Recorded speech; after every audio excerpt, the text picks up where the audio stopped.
جنت کے پتے۔ وہ تینوں لوگوں کے درمیان بمشکل راستہ بناتی مسجد کے احاطے تک پہنچی تھیں۔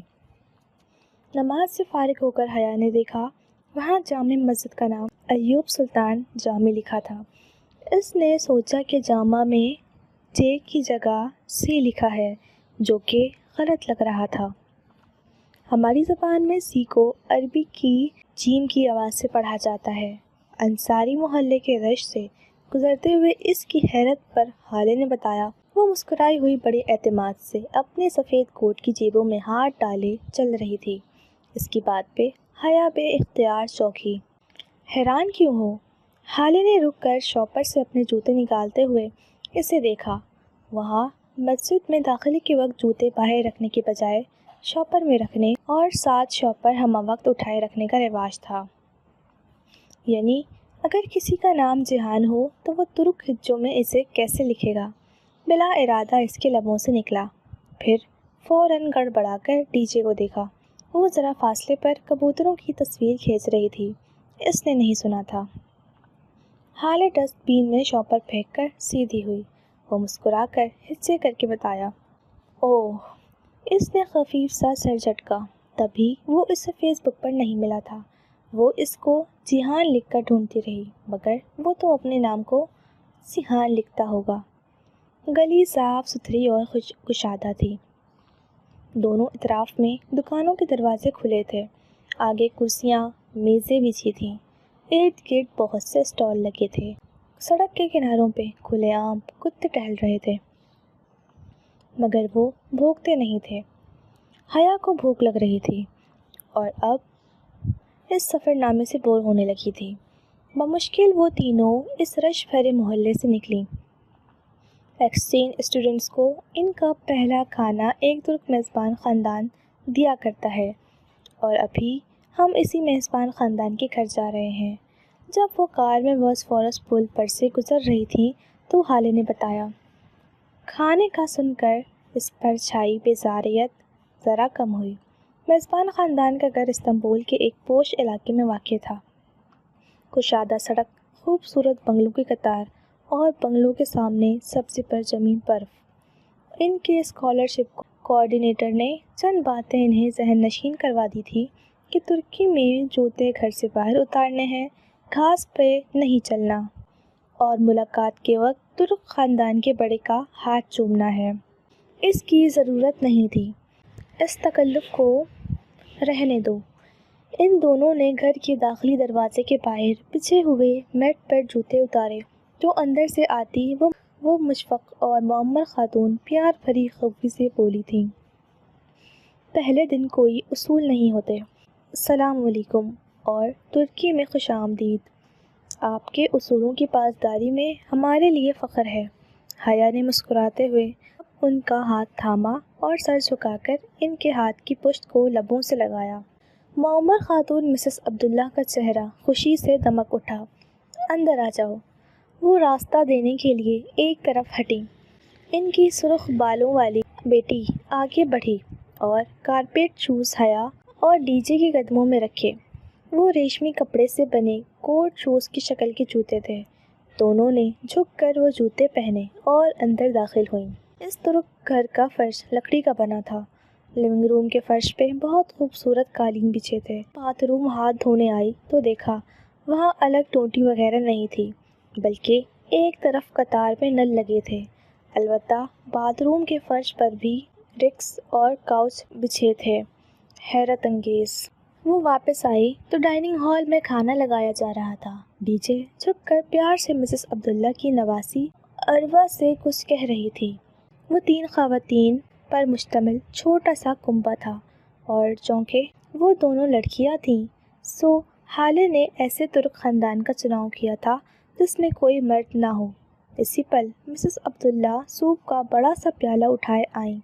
حالے مستعدی سے ان کی ہیلپ کروا رہی تھی۔ تم کیا کہہ رہی تھی؟ تمہارا کوئی رشتہ دار بھی ہے ادھر؟ انہوں نے سوپ کا پیالہ میز پر رکھا۔ حیا نے ایک نظر اس ملغوبے کو دیکھا۔ جی، میری پھپھو ہیں ادھر۔ وہ سوپ کشیدہ نگاہوں سے دیکھتے ہوئے بولی۔ کدھر رہتی ہیں؟ ادھر۔ اس نے پرس سے مڑا تڑا کاغذ نکال کر ہالے کو تھمایا۔ ہالے نے ایک نظر اس کاغذ کو دیکھا اور پھر اسبات میں سر ہلا دیا۔ کل میں ملوا دوں گی تمہیں ان سے، کھانا شروع کرو۔ اس نے کاغذ واپس حیا کی طرف بڑھا دیا۔ ڈیجے، ہم واقعی ترکی میں بھوکے مریں گے۔ اس ملغوبے کی شکل دیکھو، مجھے تو پھر سے متلی ہو رہی ہے۔ حیا جبراً مسکراتے ہوئے ہولے سے اردو میں بولی۔ مسز عبداللہ نے ناسمجھی سے انہیں دیکھا۔ یہ کہہ رہی ہے کہ ان خواتین کا خلوص اسے شرمندہ کر رہا ہے۔ ڈی جے نے جلدی سے ترجمانی کرتے ہوئے میز کے نیچے سے اس کا پیر زور سے کچلا۔ اوہ، شکریہ۔ مسز عبداللہ مسکرا کر کھانا پیش کرنے لگیں۔ سوپ دراصل مسور کی دال کا شوربہ تھا اور اردو جیسے ترک میں اسے چوربا کہتے تھے۔ وہ ذائقے میں شکل سے بڑھ کر بدمزہ تھا۔ چند لمحوں بعد ہی دونوں پاکستانی ایکسچینج اسٹوڈنٹس کی برداشت جواب دینے لگی۔ حیا، مجھے الٹی آنے والی ہے اور میں مرنے کے قریب ہوں۔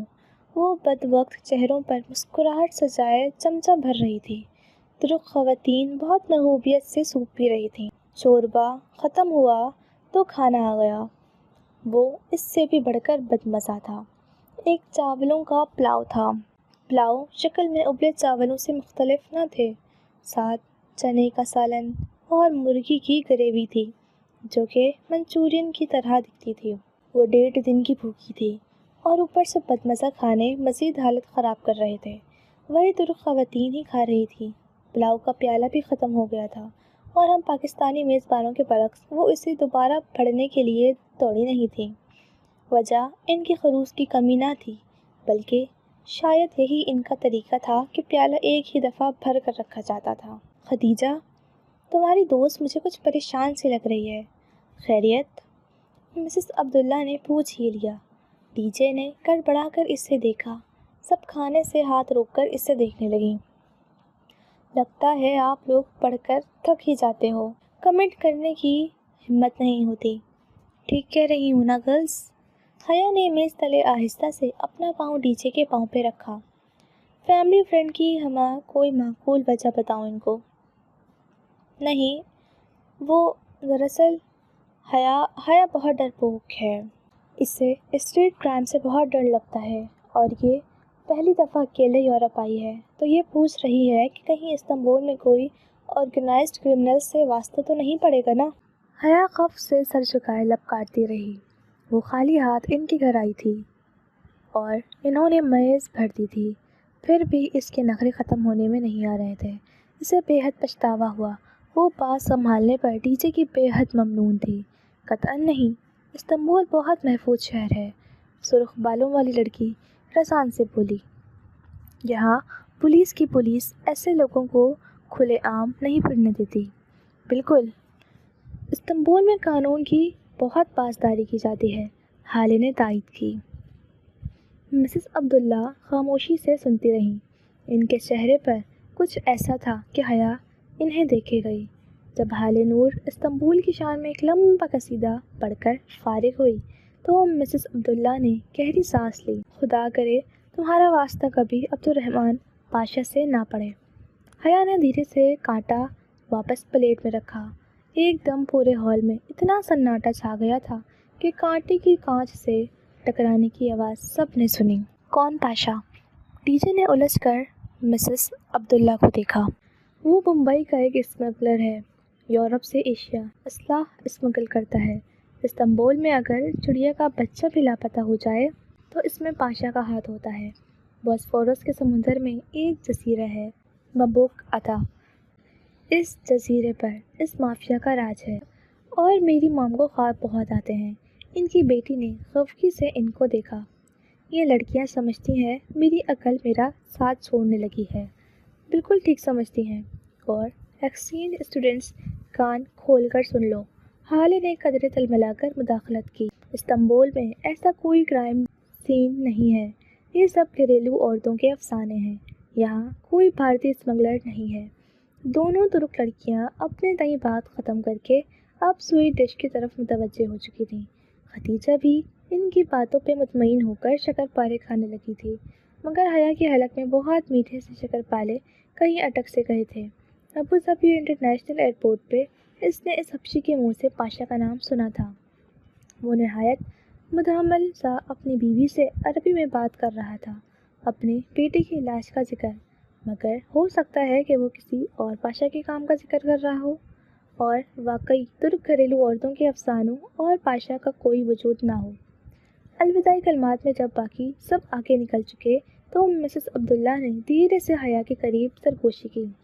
یہ لڑکیاں استنبول کی برائی نہیں سن سکتیں۔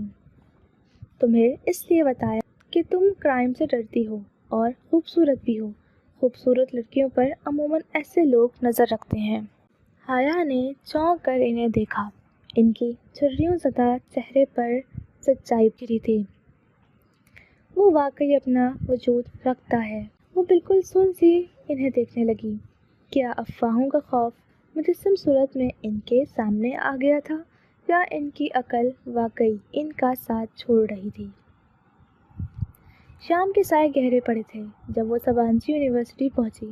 سبانسی امرا کی جامعہ تھی۔ وہاں 4 ماہ کے ایک سیمسٹر کی فیس بھی $10,000 سے کم نہ تھی۔ شہر سے دور مسافات میں واقع وہ قطر گولائی میں تعمیر کردہ عمارت بہت سکون رکھتی تھی، چونکہ وہ جگہ استنبول شہر سے تقریباً 45 منٹ کے فاصلے پر تھی، اس لیے سبانسی میں ڈے اسکالرس نہیں ہوتے تھے۔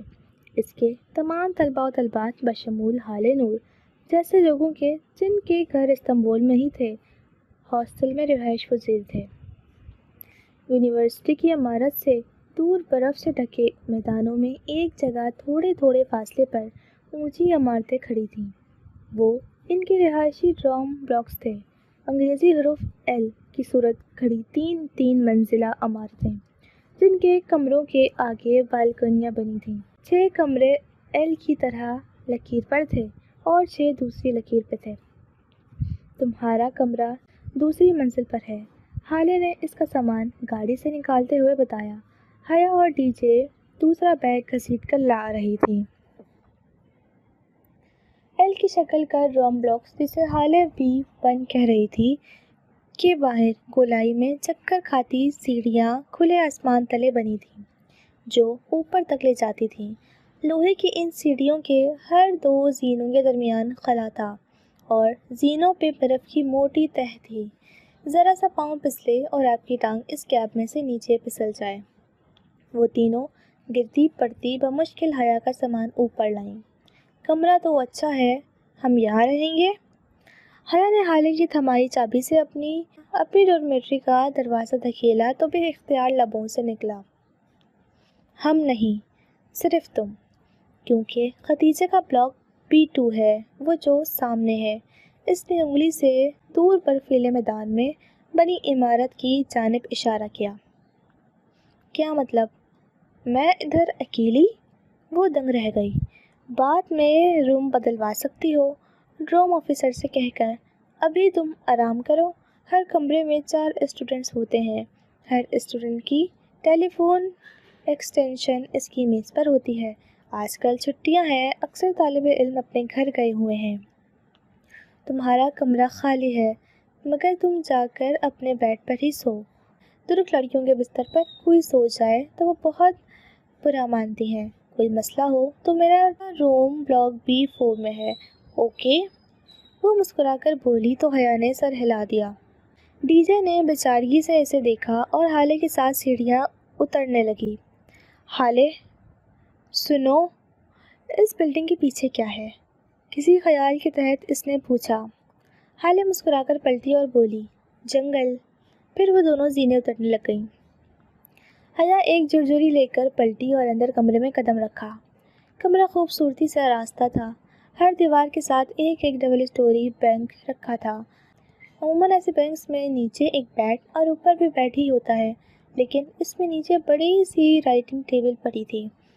اس کے ساتھ ہی لکڑی کی سیڑھی اوپر جاتی تھی، جہاں ایک آرام دہ بیڈ تھا۔ میز پہ ایک ٹیلی فون رکھا تھا۔ وہ چاروں بینکس کو دیکھتی اپنے نام کی میز کی کرسی کھینچ کر نڈھال سی بیٹھ گئی۔ وہ ایک تھکا دینے والا دن ثابت ہوا تھا، مگر ابھی وہ تھکن کے بجائے عجیب سی اداسی میں گھری تھی۔ غیر ملک غیر خطا، غیر جگہ اور تنہا کمرہ جس کے پیچھے جنگل تھا، اسے جانے کیوں بے چینی ہونے لگی۔ وہ فریش ہونے کے لیے اٹھی اور دروازے کی طرف بڑھی تاکہ باہر کہیں باتھ روم ڈھونڈے۔ ابھی اس نے دروازہ کھولا ہی تھا کہ کمرے چھوڑ کر ایک کمرے کا دروازہ کھلا اور اس میں سے ایک لڑکا بیگ اٹھائے نکلا۔ اس نے جلدی سے دروازہ بند کیا اور پھر مقفل کر دیا۔ گرلز ہاسٹل میں لڑکا؟ اگر پاکستان میں ہوتی تو یقیناً یہی سوچتی، مگر یہ بات تو سبانسی کے پروسپیکٹس میں پڑھ چکی تھی کہ وہ مخلوط ہاسٹل تھا، البتہ ایک کمرے کے اندر صرف ایک ہی صنف کے افراد رہ سکتے تھے۔ وہ بددل سی ہو کر واپس کرسی پہ آ بیٹھی۔ سامنے والی دیوار پر ایک سفید اور سیاہ تصویر آویزاں تھی۔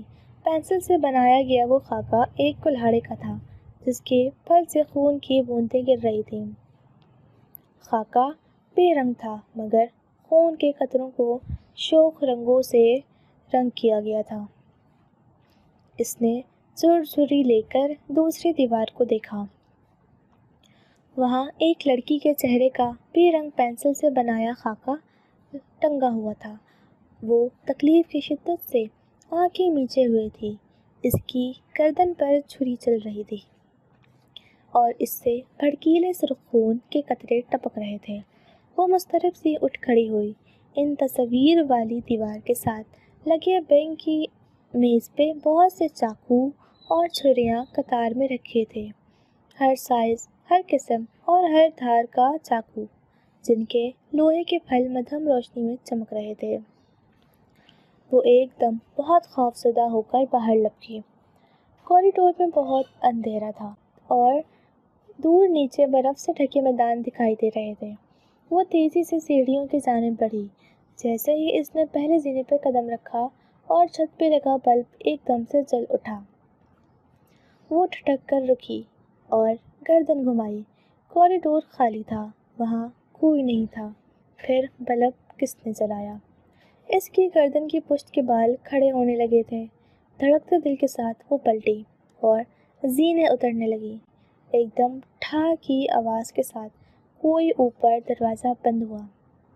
اس نے پتھر بن جانے کے خوف سے پیچھے مڑ کر نہیں دیکھا اور تیزی سے سیڑھیاں پھلانگتی چلی گئی۔ آخری زینے سے اتر کر اس نے جیسے برف زار پر قدم رکھا اور اوپر بالکنی میں جلتا بلب بجھ گیا۔ باہر شور سے برف گر رہی تھی۔ باہر زور و شور سے برف گر رہی تھی۔ تازہ پڑی برف سے اس کے قدم پھسلنے لگے تھے۔ سفید سفید گالے اس کے بالوں اور جیکٹ پہ آ ٹھہرے تھے۔ وہ گرتے پڑتے ڈی جے کے بلاک کی طرف بڑھ گئی تھی۔ اسے پہلی دفعہ اپنی مانگی گئی کسی دعا پہ پچھتاوا ہوا تھا۔ کاش آج یہ برف نہ پڑتی۔ B2 کی دوسری منزل کی بالکنی میں دم لینے کے لیے رکی۔ اسے منزل یاد تھی مگر کمرے کا نمبر بھول چکا تھا۔ اس نے ہونٹوں کے گرد ہاتھوں کا پیالہ بنا کر زور سے آواز دی، ڈی جے، تم کہاں ہو؟ D J, D J. ایک دروازہ جھٹ سے کھلا اور کسی نے ہاتھ سے پکڑ کر اسے اندر کھینچا۔ اگر تم 2 منٹ مزید تاخیر کرتی تو میں مر چکی ہوتی۔ حیا؟ ڈی جے بھی اس کی طرح تنہا اور خوف زدہ لگ رہی تھی، مگر اس کمرے میں آ کر حیا کا سارا خوف اڑان چھو ہو چکا تھا۔ ڈرو مت، تمہارے لیے ہی تو آئی ہوں۔ مجھے پتا تھا تم اکیلی ڈر رہی ہوگی، ورنہ میرا کیا ہے، میں تو کہیں بھی رہ لیتی ہوں۔ وہ لاپرواہی سے شانے اسکا کر بولی، پھر بے اختیار جمائی روکی۔ خوف ختم ہوا تو نیند طاری ہونے لگی۔ مگر ڈی جے، میں سوؤں گی کدھر؟ ان 3 خالی بیڈز پر کانٹے بچھے ہوئے ہیں کیا؟ مگر ہالے نے کہا تھا کہ ترک لڑکیاں۔ فی الحال یہاں نہ حال نور ہے نہ ہی ترک لڑکیاں، مگر اللہ تو دیکھ رہا ہے۔ خیر ملک میں اس کا سویا ہوا خوف خدا جاگ اٹھا تھا اور مجھے امید ہے کہ اللہ تعالیٰ حال نور کو پتہ نہیں لگنے دے گا۔ اب بستر میں گھسو اور سو جاؤ۔ خدا جانے مجھے کس پاگل کتے نے کاٹا تھا جو ترکی آ گئی۔ آگے جھیل، پیچھے جنگل، اتنی وحشت۔ ڈی جے کمبل میں لیٹے مسلسل بڑبڑا رہی تھی نیند سے تو وہ بھی بے حال ہونے لگی تھی۔ سو ڈی جے کے قریب بینک کی سیڑھیاں پھلانگ کر اوپر کمبل میں لیٹ گئی۔ حیا وہ کچی نیند میں تھی جب ڈی جے نے اسے پکارا۔ اس کی پلکیں اتنی بوجھل تھی کہ انہیں کھول نہیں پا رہی تھی۔ سامنے والے کمرے میں بڑے ہینڈسم لڑکے رہتے ہیں، میں نے انہیں کمرے میں جاتے دیکھا ہے۔ اچھا؟ اس کا ذہن خنودگی میں ڈوب رہا تھا۔ اور سنو، وہ پلاؤ اتنا برا بھی نہیں تھا، ہمیں سفر کی تھکاوٹ باعث برا لگا۔ اور سنو، مگر ڈی جے کی بات مکمل ہونے سے قبل ہی وہ سو چکی تھی۔ دروازے پر مدھم سی دستک ہوئی تو وہ سرعت سے کرسی سے اٹھی، ایک نظر سوتی ڈی جے پہ ڈالی، دوسری اپنے زیر استعمال بینگ پہ جو دوبارہ سے بنا سلوٹ اور شکن کے بنایا جا چکا تھا اور جس پہ ترک لڑکیوں کے اعتماد کے خون کیے جانے کی کوئی نشانی باقی نہ تھی، اور دروازہ کھول دیا۔ السلام علیکم ایکسچینج اسٹوڈنٹس۔ حالِ نور حشاش بشاش سی مسکراتی ہوئی کھڑی تھی، وہ یوں تھی گویا دھلی ہوئی چاندنی، سیاہ اسکارف چہرے کے گرد لپیٹے، ہلکی سبز لمبی جیکٹ تلے سفید جینس پہنے، شانے پہ بیگ اور ہاتھ میں چابیوں کا گچھا پکڑے وہ پوری تیاری کے ساتھ آئی تھی۔ وعلیکم السلام۔ آؤ حالے، میں تمہارے روم میں گئی تھی لیکن تم وہاں نہیں تھی، میں نے اندازہ کیا کہ تم یہیں ہوگی۔ حالے نے اپنا بیگ میز پر رکھا اور کرسی کھینچ کر نفاست سے بیٹھی۔ ہاں، میں الگ صبح ہی ادھر آ گئی تھی، ڈی جے کی یاد آ رہی تھی۔ ختیجہ سو رہی ہے؟ حالے نے گردن اونچی کر کے اوپر دیکھا جہاں ڈی جے وہ موٹے کمبل خود پہ ڈالے سو رہی تھی۔ ہاں، اور شاید دیر تک سوتی رہے۔ اوہ، میں نے سوچا تھا تمہارے فون رجسٹر کروانے چلیں آج۔ ترکی میں غیر ملکی فون پہ ترک سم کارڈ ایک ہفتے کے بعد بلاک ہو جاتا ہے۔ ہاں بالکل، تم لوگ جاؤ اور میرا فون بھی لے جاؤ، میں 2 گھنٹے مزید سوؤں گی۔ کمبلوں کے اندر سے آواز آئی تو حالے مسکرا دی۔ مسکراتے ہوئے اس کی چمکتی سرمئی آنکھیں چھوٹی ہو جاتی تھیں۔ چلو حیا، ہم دونوں چلتے ہیں۔ وہ دونوں ساتھ ساتھ کھڑی ہو گئی تھی۔ حیا صبح اپنے کمرے میں جا کر فریش ہو کر آئی تھی۔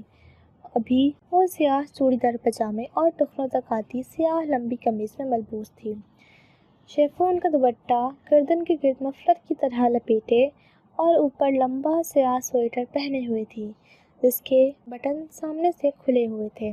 کچھ دن میرے خوش قسمت دن ہوتے ہیں جب میرے پاس کار ہوتی ہے، اور کچھ دن بدقسمت جب میرے پاس کار نہیں ہوتی، اور آج میرا خوش قسمت دن ہے، حالے نے اٹھتے ہوئے بتایا۔ ابھی ہم قریبی دکانوں میں جائیں گے، اگر وہاں سے فون رجسٹر نہ ہوئے تو جواہر چلیں گے، اس کے بعد وہاں سے جہانگیر۔ جواہر؟ حیا نے ابرو اٹھائی۔ جہانگیر کو اس نے کسی ترک کا نام سمجھ کر نظر انداز کر دیا۔ جواہر شاپنگ مال ہے، یورپ کا سب سے بڑا اور دنیا کا 6واں بڑا شاپنگ مال۔ اوہ اچھا، جیسے پارک ٹاورز۔ اوپر کمبلوں سے آواز آئی۔ Park towers? حالے نے گردن اٹھا کر ختیجہ کے کمبلوں کو دیکھا۔ ہمارا پارک ٹاورز ایشیا کے سب سے بڑے شاپنگ مال میں شمار ہوتا ہے، وہ غنودہ آواز میں بولی۔ نائس۔ حالے ستائش سے مسکرا کر باہر نکل گئی۔ حیا نے اس کے جانے کی تسلی کر لی، پھر لپک کر پیچھے آئی اور سیڑھی پہ چڑھ کر ڈی جے کا کمبل کھینچا۔ یہ پارک ٹاورز ایشیا کا سب سے بڑا مال کب سے ہو گیا؟ اس نے کون سا جا کر چیک کر لینا ہے، تھوڑا سا شو مار لینے میں کیا حرج ہے۔ ڈی جے گڈاپ سی کمبل میں گھس گئی۔ حالے ڈرائیو کرتے ہوئے متاسف سی بار بار معذرت کر رہی تھی، فون رجسٹرڈ نہیں ہو سکے تھے۔ ایویا کی دکان پہلے تو ملی نہیں، دوسری موبائل کمپنیوں کی دکانیں ہی ہر جگہ تھیں، یوں جیسے آپ کو زونگ کی دکان کی تلاش ہو اور ہر طرف یوں فون کی دکانیں ہوں۔ بمشکل ایک دکان ملی تو اس کا مینیجر شاپ بند کر کے جا رہا تھا، لاکھ منتوں پر بھی اس نے دکان نہیں کھولی اور چلا گیا۔ اب حالے مسلسل شرمندگی کا اظہار کر رہی تھی۔ بس کرو حالے، بعد میں ہو جائے گا، اب مجھے شرمندہ مت کرو۔ خیر، تمہارا دوسرا کام تو کروں، جہانگیر چلتے ہیں۔ حالے نے گہری سانس اندر کھینچی۔ گاڑی سڑک پر رواں دواں تھی اور کھڑکی کے باہر ہر سو برف دکھائی دے رہی تھی۔ تم ڈریس دکھاؤ، ہم پہنچنے والے ہیں۔ کدھر؟ حیا نے ناسمجھی سے ڈرائیو کرتی حالے کو دیکھا۔ جہانگیر، اور کدھر؟ وہاں کیا ہے؟ تمہاری آنٹی کا گھر۔ کل کہا جو تھا کہ تمہیں لے جاؤں گی، صبح بتایا بھی تھا، بھول گئی؟ ہاں نا، اب ایڈریس بتاؤ۔ اسٹریٹ نمبر تو مجھے یاد رہ گیا تھا، آگے بتاؤ۔ اوہ حالے، اس نے ہڑبڑا کر پرس سے تڑام مڑا سا کاغذ نکالا۔ اس نے کاغذ پر دیکھا، وہاں علاقے کا نام سیانگیر لکھا تھا۔ وہ اسے سہانگیر پڑھتی تھی۔ اب اسے یاد آیا تھا کہ ترکوں کا سی جیم کی آواز سے پڑھا جاتا ہے۔ اگر اسے ذرا سا بھی اندازہ ہوتا کہ ادھر جانا ہے تو وہ تحائف ہی اٹھا لیتی جو اماں نے بھیجے تھے، ذرا اچھے کپڑے ہی پہن لیتی، تھوڑا سا میک اپ بھی کر لیتی۔ لو، یہ تو سامنے ہی تھا۔ اب تم جاؤ، مجھے ادھر تھوڑا کام ہے۔ میرا نمبر تم نے فون میں فیڈ کر لیا ہے نا؟ جب فارغ ہو تو مجھے کال کر لینا، میں آ جاؤں گی۔ گھنٹہ تو مجھے لگ ہی جائے گا، پھر کھانا ساتھ کھائیں گے۔ گاڑی رک چکی تھی۔ حیا نے بے توجہی سے کس کی ہدایت سنی اور دروازہ کھول کر نیچے اتری۔ اس کے بعد دروازہ بند کرتے ہی حالے گاڑی زن سے بھگا لی گئی۔ وہ ایک خوبصورت چھوٹا سا بنگلہ تھا۔ بیرونی چار دیواری کی بجائے سفید رنگ کی لکڑی کی باڑ بندی تھی۔ گیٹ بھی لکڑی کے باڑ کا بنا تھا۔ گیٹ کے پیچھے چھوٹا سا باغیچہ تھا اور اس کے آگے وہ بنگلہ۔ بنگلے کی گلابی چھت مخروطی تھی۔ داخلی سفید دروازہ ذرا اونچا تھا۔ اس تک چڑھنے کے لیے 2 اسٹیپس بنے تھے۔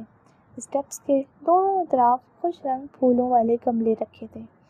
تو یہ تھی وہ چھوٹی سی جنت جس میں وہ رہتا تھا اور جس سے باہر نکلنے کا اس نے کبھی سوچا نہ تھا۔ وہ گیٹ کو دھکیل کر پتھروں کی روش پہ چلتی ان اسٹیپس تک آئی۔ اونچے سفید دروازے پہ سنہری رنگ کی تختی لگی تھی، سکندر شاہ۔ وہ ترک ہجوں میں لکھا نام اس کی پھوپھا کا ہی تھا۔ گھنٹی کی تلاش میں اس نے ادھر ادھر نگاہ دوڑائی۔ اس گھر میں بہت سی لکڑی کی کھڑکیاں بنی تھیں اور شاید کوئی کھڑکی کھلی بھی تھی جس سے مسلسل ایک ٹھک ٹھک کی آواز آ رہی تھی، جیسے کوئی ہتھوڑے یا کلہاڑی کو لکڑی پر زور سے مار رہا ہو۔ اس نے کپ کپاتی انگلی گھنٹی پر رکھی اور سنہری ڈور نوب کے چمکتے دھات میں اپنا عکس دیکھا۔ کاجل سے لبریز بڑی بڑی سیاہ آنکھیں، دونوں شانوں پہ پھسل کر نیچے گرتے لمبے بال اور سردی سے سرخ پڑتی ناک۔ وہ سیاہ لباس میں چینی کی مورت لگ رہی تھی، گھبرائی ہوئی پریشان سی مورت۔ اس نے گھنٹی سے انگلی ہٹائی تو ٹھک ٹھک کی آواز بند ہو گئی۔ چند لمحے بعد لکڑی کے فرش پہ قدموں کی چاپ سنائی دی۔ کوئی انجانی زبان میں بڑبڑاتا ہوا دروازہ کھولنے آ رہا تھا۔ وہ لب کاٹتے ہوئے کسی مجرم کی طرح سر جھکائے کھڑی تھی۔ جب دروازہ کھلا، چوکھٹ پر بچھے ڈور میٹ پہ اسے دروازہ کھولنے والے کے پاؤں دکھائی دیے۔ اس کی نگاہیں دھیرے سے اوپر اٹھتی گئی۔ بلیو جینز اور اوپر گرے سویٹر میں ملبوس وہ ایک ہاتھ میں ہتھوڑی پکڑے کھڑا تھا۔ سویٹر کی آستینیں اس نے کہنیوں تک مڑ رکھی تھی اور اس کے کسرتی بازو جھلک رہے تھے۔ حیا نے دھیرے سے چہرہ اٹھا کر اسے دیکھا۔ اس کا سانس لمحے بھر کو ساکت ہوا۔ وہ ویسا ہی تھا جیسے اپنے بچپن کی تصاویر میں لگا کرتا تھا۔ وہی بھورے مائل بال جو بہت اسٹائلش انداز میں ماتھے پہ گرتے تھے، پرکشش آنکھیں، اٹھی مغرور ناک، سنہری رنگت کے تیکھے نقوش۔ وہ ماتھے پہ تیوری لیے آنکھیں سکیڑے اسے دیکھ رہا تھا۔ سنکمسن، اس نے ترک میں کچھ پوچھا تو وہ چونکی۔ سبین سکندر۔ سبین سکندر کا گھر یہی ہے؟ جی یہی ہے، وہ انگریزی میں بتا کر سوالیہ جانچتی نگاہوں سے اسے دیکھنے لگا۔